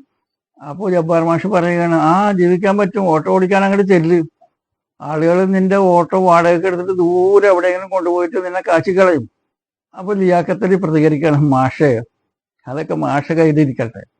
ഞാൻ ഓട്ടോ ഡ്രൈവറായിട്ട് വീണ്ടും രംഗത്ത് വരുമ്പോൾ ഉടനെ തന്നെ ഞാൻ മുസ്ലിം ആവുമല്ലോ. ഞാൻ ഇതുവരെ ഉണ്ടായിരുന്ന ഈ ഇസ്ലാം നിഷേധമൊക്കെ നിർത്തി ഞാനിതാ ഇസ്ലാം മതം സ്വീകരിച്ചിരിക്കുന്നു എന്ന് പറയുമ്പോൾ ജനങ്ങൾ 2 കൈയും നീട്ടി എന്നെ അങ്ങോട്ട് സ്വീകരിക്കും. അങ്ങനെ ഞാൻ ഓട്ടോ ഓടിക്കും. പൈസ ഉണ്ടാക്കാൻ എനിക്കറിയാം. മാഷ കാര്യം പോക്കാണ് കേട്ടോ എന്ന് ലിയാഖത്ത് അലി പറയുകയാണ്. അപ്പോ ജബ്ബാർ മാഷ് പറഞ്ഞു, നീ ഭാഗ്യവാൻ, എന്നാ പോയിട്ട് ഓട്ടോ ഓടിക്ക് എന്ന് പറഞ്ഞപ്പോൾ ലിയാഖത്ത് അലി തിരിച്ചു പറയുകയാണ്, പക്ഷെ ഒരു പ്രശ്നമുണ്ട് ഓട്ടോ ഓടിക്കുന്ന വിഷയത്തിൽ. അപ്പോൾ ജബ്ബാർ ചോദിക്കണം, എന്താണ് ആ പ്രശ്നം? അപ്പോൾ ലിയാഖത്ത് അലി പറയുന്നു, ഓട്ടോ ഓടിക്കാൻ ഈ ചിത്രത്തിൽ കാണുന്ന എൻ്റെ ഭാര്യ സമ്മതിക്കുന്നില്ല. അതെന്താ? അപ്പോൾ ലിയാഖത്ത് അലി പറയുകയാണ്, ഈ പെണ്ണിന് 17 വയസ്സുള്ളപ്പോ കണ്ണും കാതും ഒക്കെ കാട്ടിച്ചിട്ടാണ് ഞാൻ ഇതിനെ തിരിപ്പിച്ചിട്ട് കൊണ്ടുപോയിട്ട് കല്യാണം കഴിച്ചത്. അപ്പോ ഇവള് പറയുന്നത് എന്തെന്നാൽ, ഞാൻ വീണ്ടും ഓട്ടോ ഡ്രൈവറായിട്ട് രംഗത്ത് വരികയാണെന്നുണ്ടെങ്കിൽ ഏതെങ്കിലും പ്രവാസിമാരുടെ ഭാര്യമാരൊക്കെ കണ്ണും കാതും ഒക്കെ കാട്ടി അവരെ തിരിപ്പിച്ച് ഭാര്യമാരാക്കുകയോ അല്ലെങ്കിൽ കൊണ്ടുപോയി ഉപയോഗിച്ച് തള്ളുകയൊക്കെ ചെയ്തു കഴിഞ്ഞാൽ പ്രശ്നമാവില്ലേ എന്ന് ചിന്തിച്ചിട്ട് എൻ്റെ ഭാര്യയ്ക്ക് ഞാൻ ഓട്ടോ ഓടിക്കുന്നത് വലിയ താല്പര്യമൊന്നുമില്ല, വേറൊരു തൊഴിലിട്ട് അറിയുകയുമില്ല. അപ്പൊ തൽക്കാലം ഈ ഇസ്ലാമിനെ മുസ്ലിങ്ങളെയൊക്കെ കുറ്റം പറഞ്ഞിട്ട് അങ്ങോട്ട് ജീവിക്കാം. ഇപ്പോ ഇവിടെ നമ്മുടെ കയ്യിൽ ഇപ്പൊ കണ്ടന്റ് ഒക്കെ കുറഞ്ഞു വരികയാണ്. ജബ്ബാർ മാഷെ ലിയാഖത്ത് പറയുകയാണ്, നമ്മുടെ കയ്യിൽ കണ്ടന്റുകളൊക്കെ കുറഞ്ഞു വരികയാണ്. ഹദീസ്, ഖുർആൻ, പിന്നെ മുസ്ലിയാക്കന്മാര്, പിന്നെ എന്തെങ്കിലുമൊക്കെ ഇങ്ങനെ തെരഞ്ഞ് കണ്ടുപിടിക്കണം. ഇതിനൊക്കെ ഒരു അവസാനമുണ്ടല്ലോ. അവസാനം വന്ന് എന്ത് പറ്റുമെന്ന് വെച്ച് കഴിഞ്ഞാൽ ആവർത്തന വിരസതയാവും. അപ്പൊ കാണാൻ ആളില്ലാണ്ടാവും. മാഷ്ട വീഡിയോ എന്നെ നോക്കിയിട്ടുണ്ടോ മാഷെ? ലിയാഖത്ത് ചോദിക്കുകയാണ് ജബ്ബാറിനോട്. മാഷ്ട വീഡിയോ ആദ്യം പ്രസിദ്ധീകരിക്കുമ്പോൾ 50K പുറത്ത്, 50,000 പുറത്താണ് വ്യൂസ് ഉണ്ടായിരുന്നത്. ഇപ്പൊ അതൊക്കെ വന്ന് 4,000, 5,000, മാക്സിമം 10,000 ആയി മാറി. അപ്പോൾ ഈ ഒരു ചുറ്റുപാടില് നമ്മുടെ നിലനിൽപ്പ് ഒരു ചോദ്യചിഹ്നമായി മാറിക്കൊണ്ടിരിക്കുകയാണ് എന്ന് ജബ്ബാർ മാഷ് മനസ്സിലാക്കണം. പിന്നെ ലിയാഖത്ത് അലി ജബ്ബാറിന് ഒരു അഡ്വൈസ് വേറെ കൊടുക്കുന്നുണ്ട്. മാഷ്ക്ക് ഞാൻ പൈസ ഉണ്ടാക്കാൻ വേറെ പരിപാടി പറഞ്ഞുതരാം. അതെന്തെന്നാൽ നിങ്ങളെ ഭാര്യ ഫൗദിയ ടീച്ചറെ കൊണ്ടിട്ട് ഒരു വീഡിയോ ചെയ്യിക്കാം. അതില് ഒരു യുക്തിവാദി, ഒരു എക്സ് മുസ്ലിം വീഡിയോ ഉണ്ടാക്കാൻ വേണ്ടി പാടുപെടുന്നത് കൊണ്ട് കുടുംബത്തിന് സമയം കിട്ടാത്തതുണ്ട് എന്ന് പറഞ്ഞുകൊണ്ട് ഒരു വീഡിയോ ചെയ്യിച്ചു കഴിഞ്ഞാൽ 2 മില്യൺ പോവും, 2 മില്യൺ വ്യൂസ് ഉണ്ടാവും. അപ്പൊ അതിന് കുറെ പൈസ ഉണ്ടാക്കാൻ പറ്റും. പിന്നെ നിങ്ങളെ മക്കളെ കൊണ്ടും വീഡിയോ ഉണ്ടാക്കിക്ക. ബാപ്പ ഇസ്ലാമിനെതിരെ സംസാരിക്കാൻ ഇറങ്ങിക്കഴിഞ്ഞപ്പോൾ ഞങ്ങൾക്കുണ്ടായ തിക്തഫലങ്ങൾ എന്ന് പറഞ്ഞ് അവരെ കൊണ്ട് വീഡിയോ ചെയ്യിക്കുക. പിന്നെ ഞങ്ങളെ കൊല്ലാൻ വരുന്നു എന്ന് പറഞ്ഞിട്ട് ഞങ്ങൾക്ക് ഭീഷണി ഉണ്ടായി എന്ന് പറഞ്ഞിട്ടും വീഡിയോ ചെയ്യാം. അപ്പൊ അതൊക്കെ മില്യൺസ് വ്യൂസ് ഉണ്ടാവും. അപ്പോൾ കുറച്ച് പൈസ ഉണ്ടാക്കാൻ പറ്റും. അങ്ങനെ ജബ്ബാറിന് ഈ 2 മുർത്തദുകൾ സുറ പറയുന്നു എന്ന് പറഞ്ഞിട്ടുള്ള ആ ഗ്രൂപ്പിൽ ജബ്ബാറിന് ലിയാഖത്തിൽ കൊടുത്തിട്ടുള്ള ഉപദേശങ്ങളാണിത്. ഇതൊക്കെ ഉപദേശങ്ങളൊക്കെ ഉൾക്കൊണ്ടുകൊണ്ട് ജബ്ബാർ സമാധാന ചിത്തനായിട്ടിരിക്കുന്ന സമയത്ത് ലിയാഖത്ത് അലി അദ്ദേഹത്തിന് വേറൊരു ഉപദേശം കൂടി കൊടുക്കുകയാണ് പൈസ ഉണ്ടാക്കാൻ വേണ്ടിയിട്ട്. ലിയാഖത്ത് അലി പറയാണ്, ജബ്ബാർ മാഷെ, നിങ്ങൾ ഈ 15 മിനിറ്റും 20 മിനിറ്റും വീഡിയോ ഉണ്ടാക്കിയിട്ടൊന്നും കാര്യമല്ല. വീഡിയോ ഉണ്ടാക്കുമ്പോൾ മിനിമം 1 മണിക്കൂറിന്റെ പുറത്തുള്ള വീഡിയോ ഉണ്ടാക്കണം. അപ്പോൾ എന്തെന്നാൽ തുടക്കത്തിലൊരു പരസ്യം, അവസാനത്തിലൊരു പരസ്യം, നടുക്കൊരു 3 പരസ്യങ്ങളും വരും. ഈ പരസ്യങ്ങളാണ് നമ്മളുടെ അടുപ്പിൽ തീ പുകയിക്കുന്നത് എന്ന് മനസ്സിലാക്കും മാഷെ. അപ്പൊ ജബ്ബാർ ചോദിക്കുകയാണെങ്കിൽ ഞാൻ എന്ത് ചെയ്യണം? നിങ്ങൾ ഈ 15 മിനിറ്റ് 20 മിനിറ്റ് വീഡിയോ ഉണ്ടാക്കില്ലേ, നീളത്തിലുള്ള വീഡിയോ ഉണ്ടാക്കും. അപ്പൊ നീളത്തിലുള്ള വീഡിയോ ഉണ്ടാക്കണം എന്നുണ്ടെങ്കിൽ 2-3 ഗ്ലാസ് വെള്ളം നിങ്ങളുടെ മുമ്പിൽ വെക്കുക. എന്നിട്ട് സംസാരിക്കുന്നതിൻ്റെ ഇടയിൽ ഒരു ഗ്ലാസ് എടുക്കുക, ഒന്നിങ്ങനെ കയ്യിൽ പിടിക്കുക, എന്നിട്ട് അത് ചുണ്ടിനോട് അടുക്കുന്നത് വരെ കുറച്ച് സമയം കളയുക. പിന്നെ അത് കഴിഞ്ഞിട്ട് വീണ്ടും തിരിച്ചു പിടിക്കുക, എന്നിട്ട് വീണ്ടും ഇങ്ങോട്ട് കൊണ്ടുവരിക, എന്നിട്ട് ഒരു സിപ്പ് എടുക്കുക, എന്നിട്ട് തിരിച്ചു വെക്കുക. അപ്പൊ കുറെ സമയം അങ്ങനെ പോയി കിട്ടും. പിന്നെ ഏതെങ്കിലുമൊക്കെ ആളുകൾ എന്തെങ്കിലുമൊക്കെ പറഞ്ഞിട്ടുള്ളതിനെ ആവർത്തിച്ചിട്ട് കാണിക്കുക സ്ക്രീനിൽ, അല്ലെങ്കിൽ സ്ക്രീൻ കുറച്ചു നേരത്തേക്ക് പോസ് ചെയ്യുക, കാണിക്കാതിരിക്കുക, ഒന്നും കാണിക്കാതിരിക്കുക. അങ്ങനെ നിങ്ങൾ നീളം കൂട്ടിക്കഴിഞ്ഞാൽ നിങ്ങളുടെ വീഡിയോക്ക് നല്ല വരുമാനം ഉണ്ടാവും. ഇനി വേറൊരു ഐഡിയ ഞാൻ പറഞ്ഞു തരാം. ലിയാഖത്ത് ജബ്ബാറിനോട് പറയുകയാണ്, ഞാൻ വേറൊരു ഐഡിയ പറഞ്ഞു തരാം മാഷെ. ഇപ്പൊ ഞാൻ ഈ താമസിക്കുന്ന ഫ്ലാറ്റിൽ നിന്ന്, എറണാകുളത്ത് ഫ്ലാറ്റിൽ നിന്ന് പെൻറ്റാമേനക ഒരു 4 കിലോമീറ്റർ നിങ്ങൾക്ക് ബസ്സിന് പോയാൽ അവിടെ ചെന്ന് എത്താം. ബസ്സിന് പോകാൻ പറ്റൂല അല്ലേ, പടി കയറണ്ടേ. പിന്നെ തന്നെ വല്ല ബസ്സിലേക്ക് കയറി പോകാന്ന് പറഞ്ഞു കഴിഞ്ഞാൽ ഹാർട്ടിടിപ്പ് കൂടും ജബ്ബാറിന്റെ. ആരെങ്കിലുമൊക്കെ കാണുന്നുണ്ടോ, ആരെങ്കിലും ഇങ്ങനെ മോന്തൊക്കെ അടിക്കുവോ അല്ലെങ്കിൽ തുപ്പുവോ എന്നൊക്കെ പേടിച്ചിട്ടാണല്ലോ പോകുന്നത്. അപ്പോൾ ഓക്കെ ജബ്ബാർ മാഷെ, നിങ്ങൾ ബസ്സിൽ പോകണ്ട, നിങ്ങളൊരു ഓട്ടോ വിളിച്ചിട്ട് അങ്ങോട്ട് പോയിക്കോ. അവിടെ പോയിട്ട് അവിടെ കുറേ മൊബൈൽ ഷോപ്പുകളുണ്ട്. അവിടെ നിന്ന് നിങ്ങളൊരു 10 മൊബൈൽ ഫോൺ മേടിക്കുക. ഉടനെ തന്നെ ജബ്ബാർ 10 മൊബൈൽ ഫോണോ? കേക്ക് മാഷെ, തോക്കിൻ്റെ ഇടയിൽ കയറി വെടിവെക്കല്ലേ. 10 ഈ ഓപ്പോ ഗീപ്പോ എന്നൊക്കെ പറയുന്ന വില കുറഞ്ഞ ഫോൺ ഉണ്ടല്ലോ, അതിന്റെ സെക്കൻഡ് ഹാൻഡ് വാങ്ങിക്കാൻ കിട്ടും നിസാര പൈസക്ക്. അങ്ങനെ 10 ഫോൺ വാങ്ങിച്ചു കൊണ്ടുവന്നു കഴിഞ്ഞിട്ട് നിങ്ങളെ വീട്ടിൽ കൊണ്ടുവന്നിട്ട് അതിൽ വൈഫൈ കണക്ഷൻ കൊടുത്തതിന് ശേഷം നിങ്ങളുടെ ചാനൽ തന്നെ അത് സബ്സ്ക്രൈബ് ചെയ്തിട്ട് നിങ്ങൾ വീഡിയോ ഇടുമ്പോൾ അത് മുഴുവനും ഈ 10 മൊബൈൽ ഫോണിൽ കൂടെയും കാണണം. അപ്പോൾ വീഡിയോ അഡ്വർടൈസ്മെന്റ് സ്കിപ്പാവാതെ കാണുമ്പോഴാണ് പൈസ കിട്ടുക.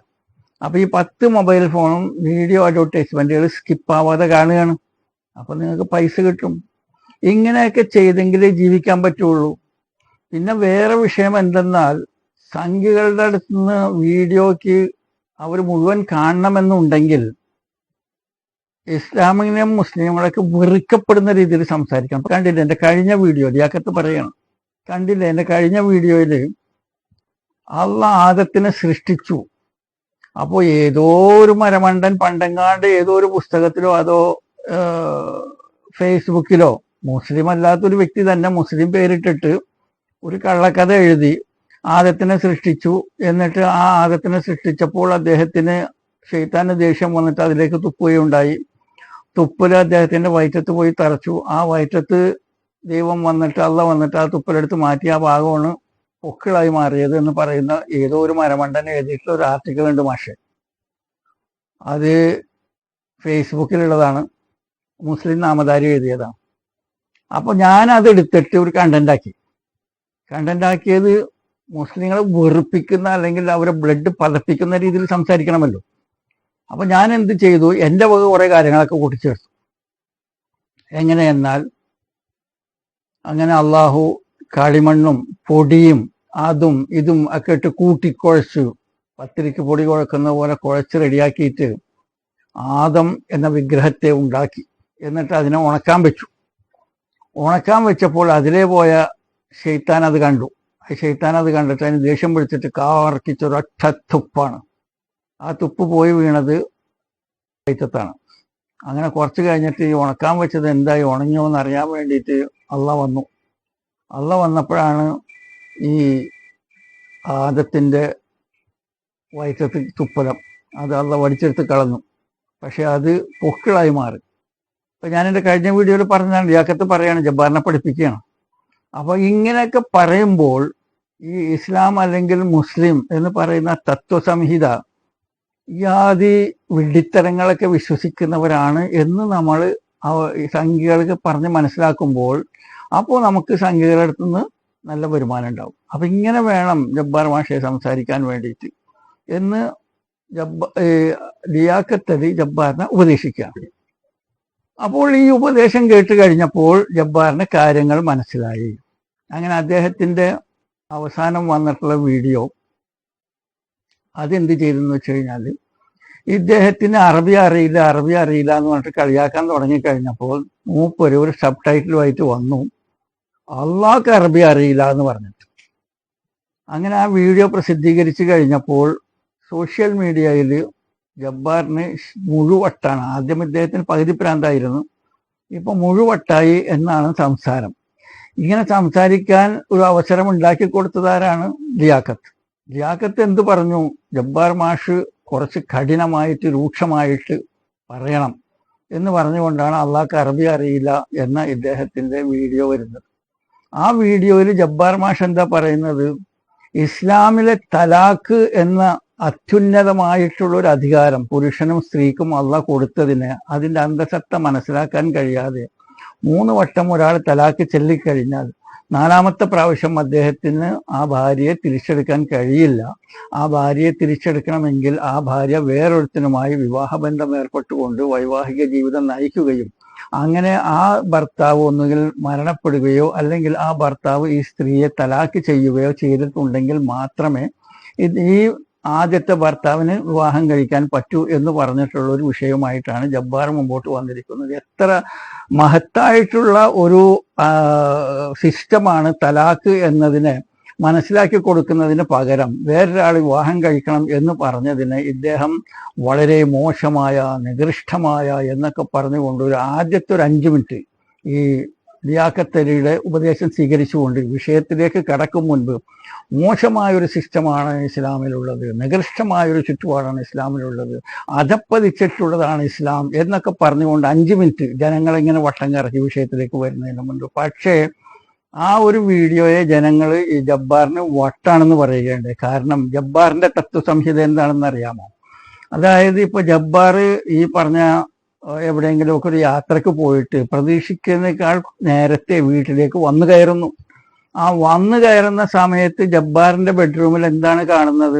അവിടെ ഇദ്ദേഹത്തിന്റെ ഭാര്യ ഫൗദിയ ടീച്ചറും അതേപോലെ തന്നെ ജബ്ബാറിന്റെ കൂട്ടുകാരനും കൂടി ജബ്ബാറിന്റെ ബെഡ്റൂമിൽ തുണിയും കോണമൊന്നും ഇല്ലാണ്ട് നഗ്നമായി കിടക്കുന്നു. ഇത് കണ്ടു കഴിഞ്ഞിട്ട് ജബ്ബാറിന് കലി വന്നു. കലി വന്നു കഴിഞ്ഞിട്ട് ജബ്ബാർ പറയുകയാണ്, ഫൗദിയ തലാഖ്. അപ്പോൾ തലാഖ് എന്ന ഭീഷണിയുമായി മുമ്പോട്ട് വന്നിട്ടുള്ള ജബ്ബാറിനോട് അദ്ദേഹത്തിന്റെ ഭാര്യ കിടന്ന കിടപ്പിൽ നിന്ന് നഗ്നയായി പൂർണ്ണ നഗ്നയായി എണീറ്റ് നിന്നുകൊണ്ട് പ്രതികരിക്കുകയാണ്, എടോ ജബ്ബാറെ, പരിഷ്കൃത സമൂഹത്തിന് താനൊക്കെ പഠിപ്പിക്കുന്നത് എന്താണ്? അതായത് ഉഭയകക്ഷി സമ്മതമുണ്ടെങ്കിൽ, പരസ്പര സമ്മതമുണ്ടെന്നുണ്ടെങ്കിൽ ആർക്ക് വേണമെന്നുണ്ടെങ്കിലും ലൈംഗിക ബന്ധത്തിൽ ഏർപ്പെടാം. അതിന് പ്രായപൂർത്തിയാവണമെന്നൊന്നും ഇല്ലതാനും. കൂടാതെ അച്ഛനും മകൾക്കും അമ്മയ്ക്കും മകനും സഹോദരനും സഹോദരിക്കും എന്തിനേറെ മൃഗങ്ങളുമായി ലൈംഗിക ബന്ധത്തിൽ ഏർപ്പെടുന്നതിന് പരിഷ്കൃത സമൂഹം ലജ്ജിക്കരുത്, നാണിക്കരുത് എന്നല്ലേ നിങ്ങളുടെ തത്വശാസ്ത്രം പഠിപ്പിക്കുന്നത്? അപ്പോൾ ഞാൻ നിന്റെ സുഹൃത്തുമായി കുറച്ച് സമയം ഇവിടെ പങ്കുവച്ചതിന് നീ തലാക്കുമായിട്ട് വന്നിട്ട് എന്നെ പേടിപ്പിക്കുകയാണോ? എന്താണ് നിന്റെ തത്വസംഹിത പറയുന്നത് എന്ന് തനൂജ പറയുന്നതൊന്ന് കേട്ടു നോക്ക്. നിന്റെ സഹോദരിയല്ലേ തനൂജ, ഒന്ന് കേട്ടു നോക്ക്. നമുക്കറിയാം ആധുനിക സമൂഹത്തിൽ നല്ല എപ്പോഴും ഉഭയസമ്മതപ്രകാരം പ്രായപൂർത്തിയായ ഒരു പുരുഷനും സ്ത്രീക്കും അവർക്ക് ഇഷ്ടമാണെങ്കിൽ ലൈംഗിക വൃത്തിയിൽ ഏർപ്പെടുന്ന അല്ലെങ്കിൽ അത്തരത്തിലുള്ള ബന്ധങ്ങളിൽ ഏർപ്പെടുന്നതിന് യാതൊരുവിധ പ്രശ്നങ്ങളുമില്ല. അവൾ എന്താണ് പറയുന്നത്? പരസ്പര സമ്മതമുണ്ടെന്നുണ്ടെങ്കിൽ ഏത് പുരുഷനും സ്ത്രീക്കും ലൈംഗിക ബന്ധത്തിൽ ഏർപ്പെടാം. ഇതല്ലേ നിന്റെയൊക്കെ തത്വസംഹിത? ആ തത്വസംഹിത കേട്ടും പഠിച്ചും വളർന്ന എന്നോട് ഞാൻ ചെയ്തത് തെറ്റാണെന്ന് പ്രഖ്യാപിക്കാൻ ശ്രമിക്കുകയാണോ? എങ്കിൽ നിനക്ക് തെറ്റുപറ്റി ജബ്ബാറെ. ഇതാണ് ജബ്ബാറിന്റെ ഭാര്യയുടെ പ്രതികരണം.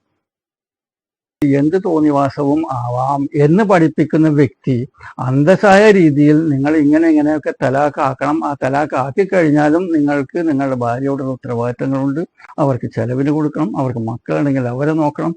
ഒരു അതോറിറ്റിയും ഇല്ലാതെ, ഒരു അധികാരികളും ഇല്ലാതെ സ്വന്തമായിട്ട് തലാഖ് ചെയ്യാനുള്ള അധികാരം കൊടുത്തിട്ടുള്ള ആ മഹത്തായ മതത്തിന്റെ ഉന്നതമായ ആദർശങ്ങളെ നികൃഷ്ടം എന്ന് പറഞ്ഞുകൊണ്ട് സംസാരിക്കുമ്പോൾ ജബ്ബാറിന് ശരിക്കും വട്ട് തന്നെയല്ലേ?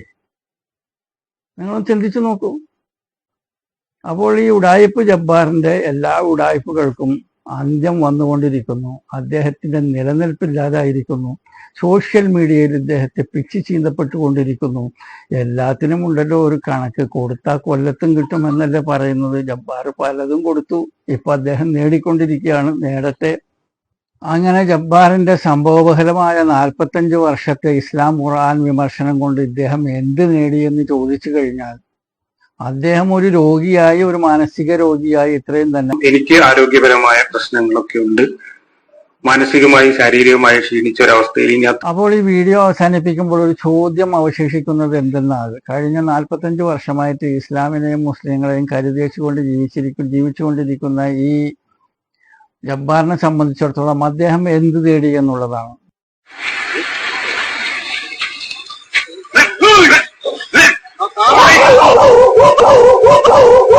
ഈ ഇസ്ലാം എന്ന് പറയുന്നത് നിങ്ങൾക്കിവിടെ കാണാം. ഈ നടന്നു പോകുന്നതാണ് ഇസ്ലാം, അതിന്റെ പിന്നിൽ കുരച്ചുകൊണ്ടിരിക്കുന്നതാണ് ജബ്ബാർ. ഇദ്ദേഹത്തിന്റെ കുര കഴിഞ്ഞ 45 വർഷമായിട്ട് ഇദ്ദേഹം കുരച്ചുകൊണ്ടിരിക്കുന്നു. എന്നിട്ടും ഇസ്ലാമിനൊന്നും സംഭവിച്ചിട്ടില്ല എന്ന് നിങ്ങൾ മനസ്സിലാക്കുക.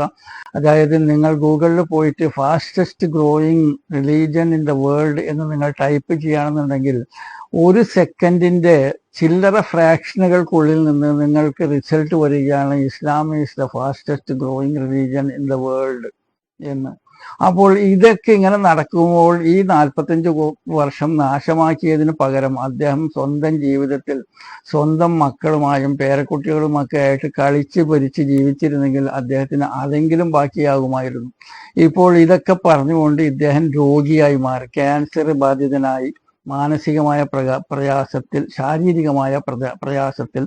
അപ്പോൾ എൻ്റെ സംസാരം ഇവിടെ ഉപസംഹരിക്കുമ്പോൾ എനിക്ക് പറയാനുള്ളത്, ഈ വീഡിയോയിൽ ചിന്തിക്കുന്ന ജനങ്ങൾക്ക് ദൃഷ്ടാന്തമുണ്ട് എന്നുള്ളതൊരു വസ്തുതയാണ്. അതോടൊപ്പം തന്നെ സഭ്യതയ്ക്കും ധാർമ്മികതയ്ക്കും ഭംഗം വരുത്തുന്ന രീതിയിലുള്ള ചില പരാമർശങ്ങളും ഈ വീഡിയോയിൽ ഉണ്ടായിട്ടുണ്ട് എന്നുള്ളതും ഒരു വസ്തുത തന്നെയാണ്. കാരണം ഏതൊരു വ്യക്തികളോടാണോ നമ്മൾ സംസാരിക്കുന്നത് ആ വ്യക്തിയുടെ സ്റ്റാൻഡേർഡിൽ പോയി സംസാരിക്കുക എന്ന ഒരു പൊതു തത്വത്തിന്റെ പുറത്ത് ഈ സ്വതന്ത്ര ചിന്തകരും എമുക്കളും യുക്തിവാദികളും അവർ ഏത് ഭാഷയിലാണോ എങ്ങനെയാണോ അവർ പ്രതികരിക്കുന്നത് സംസാരിക്കുന്നത് അതേ നാണയത്തിൽ തന്നെ തിരിച്ചടിക്കാനുള്ള ശ്രമം ഞാൻ നടത്തിയത് കൊണ്ടാണ് ഇത്തരത്തിൽ സഭ്യതയ്ക്കും ധാർമ്മികതയ്ക്കും നിരക്കാത്ത ചില പരാമർശങ്ങൾ എനിക്ക് ചെയ്യേണ്ടി വന്നത് എന്ന് നിങ്ങൾ മനസ്സിലാക്കുക, അതിലെന്നോട് ക്ഷമിക്കുക. ഇവിടെ നിങ്ങൾ പ്രത്യേകം മനസ്സിലാക്കേണ്ടത് ഈ എമുക്കളും പിന്നെ സ്വതന്ത്ര ചിന്തകരും ഇവരൊക്കെയും തന്നെ നിങ്ങളെ നന്നാക്കാൻ വേണ്ടിയല്ല ശ്രമിക്കുന്നത്, അവർ നന്നാവാൻ വേണ്ടിയാണ് ശ്രമിക്കുന്നത്. നോക്കൂ, ഈ ചിത്രത്തിൽ കാണുന്ന ഇവരെല്ലാവരും തന്നെ നിങ്ങളുടെ മുൻപിൽ വന്ന് വീഡിയോ ഉണ്ടാക്കിക്കൊണ്ട് നിങ്ങൾ അതിനെ കാണുന്ന സമയത്ത് അവരുടെ പിച്ചച്ചട്ടിയിൽ പോയിട്ട് പൈസ വീഴുകയാണ് ചെയ്യുന്നത്. ഈ പൈസ കൊണ്ടാണ് ഇവരുടെ ഉപജീവനം നടക്കുന്നത്. അതായത് ഒരു വ്യക്തി ഒരു പള്ളിയിൽ പോയിരുന്നിട്ടോ അല്ലെങ്കിൽ ഒരു സ്ട്രീറ്റിൽ പോയി നിന്നിട്ടോ തെരുവിൽ നിന്നിട്ടോ അമ്മ തായേ എന്ന് പറഞ്ഞ് തെണ്ടുന്നുണ്ടല്ലോ, അതിന് തുല്യമായ പ്രവൃത്തികളാണ് ഈ ചിത്രത്തിൽ കാണുന്നവരൊക്കെയും ചെയ്തുകൊണ്ടിരിക്കുന്നത്. ഇവരെയൊക്കെ സൈബർ തെണ്ടികളാണ് എന്നറിയപ്പെടുന്നത്. കാരണം ഇവർക്കൊന്നും സ്വന്തമായി ചെയ്യാനുള്ള ഒരു ജോലിയുമില്ല, ജോലി ചെയ്യാനായിട്ട് അറിയുകയുമില്ല. അങ്ങനെ അറിയുകയാണെങ്കിൽ അതിന് താല്പര്യവുമില്ല, മടിയന്മാരാണ്. ഈ വ്യക്തികളെ നിങ്ങൾ സൂക്ഷിക്കുക. കാരണം എന്തെന്നാൽ ഇവരാണ് നമ്മുടെ സമുദായത്തിന്റെ സ്നേഹബന്ധങ്ങളെ തകർക്കുന്നത്, സമുദായ സ്പർദ്ധ വളർത്തുന്നത് ഇവരാണ്. ഇവരിൽ നിന്ന് നിങ്ങൾ വിട്ടു നിൽക്കുക.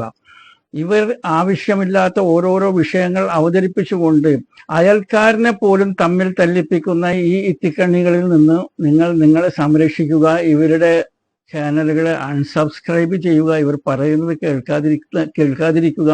അങ്ങനെയാണെന്നുണ്ടെങ്കിൽ അത് നിങ്ങൾ ഈ സമൂഹത്തോട് ചെയ്യുന്ന ഒരു നന്മയായിരിക്കും എന്ന ഒരു ഉപദേശം നൽകിക്കൊണ്ട് ഞാൻ ഈ വീഡിയോ ഇവിടെ ഉപസംഹരിക്കട്ടെ. Thank you for watching. Bye by.